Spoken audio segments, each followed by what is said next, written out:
Hi, I'm Ronnie Katz. Today is the 24th day of the Young Israel of Memphis Kinyan Torah project. Knowing one's place is today's topic and is one of the 48 ways of acquiring Torah according to Perkei Avos, Perek Vav, Mishnah Vav. What does the word place mean? Let's look at a few definitions as an introduction to my thoughts today. Webster's dictionary defines the word place as status, rank, or job. In order for one to know one's status, rank, or job, one must be humble or unpretentious. If one is not humble and does not know his place, he is likely to be haughty, arrogant, or pretentious. The word haughty is defined as proud, arrogant, or contemptuous of others, and one who is arrogant, i.e. one who does not know his place, could be marked by excessive pride or vanity, and could be called pretentious, which is defined as pompous or showy.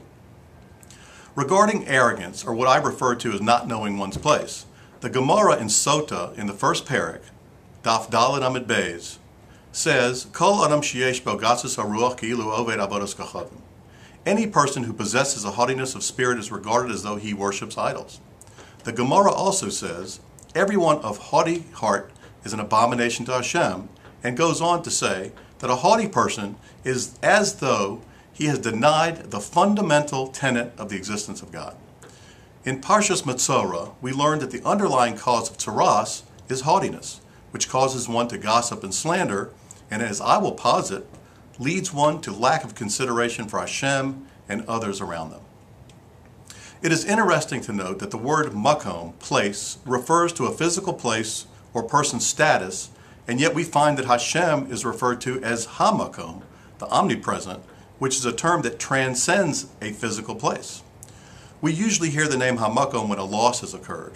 We say hamakom yinachem eschem at a mourner's home, and hamakom yamale chesroncha when someone has a material loss. And the idea is that a loss might have taken place, but Hashem, hamakom, transcends the physical makom, place, that man knows, and is in control of our makom. And we just don't necessarily understand Hashem's motive in the loss that occurred. So bringing this all together, we need to understand that what our makom is, what our place is.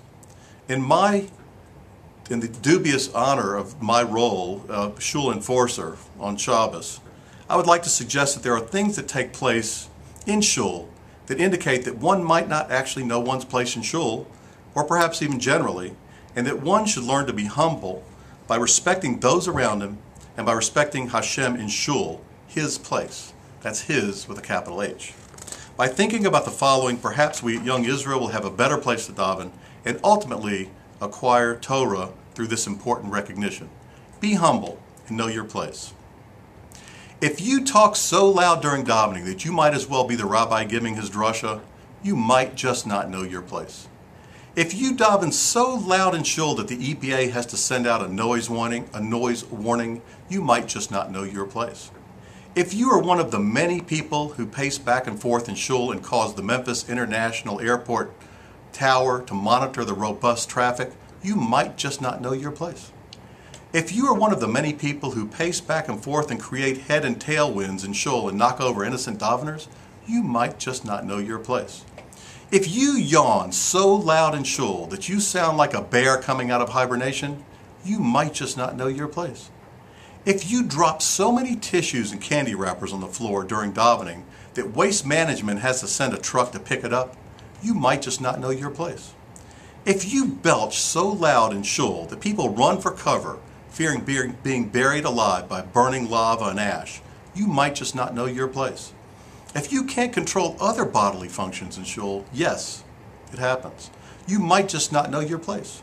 If you turn the thermostat so low in shul that you only care about yourself and not others, to the extent that polar bears start escaping from the Memphis Zoo to come to shul on Shabbos, you might just not know your place.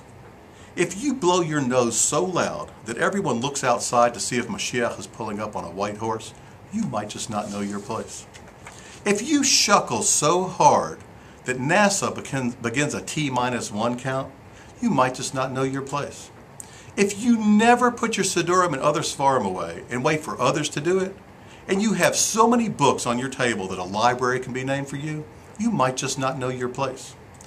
If you are concentrating so hard on your davening and look like a total tzaddik and no one else can because your children are talking, running, screaming, and yelling in shul, you might just not know your place. If you hum tunes at that annoying volume during the rabbi's speech such that people think there are swarms of mosquitoes in the room, you might just not know your place. If you snore during davening, you might just be rude. If you schnorch, so loud in shul that it sounds like Roto-Rooter cleaning out a toilet, you might just not know your place. If you do in shul what you would never do in your own home, you might just not know your place. So in the end, the idea is, don't be haughty, be considerate of others, and know your place. This will make your place a better place. Your place is the young Israel of Memphis. Thanks for listening.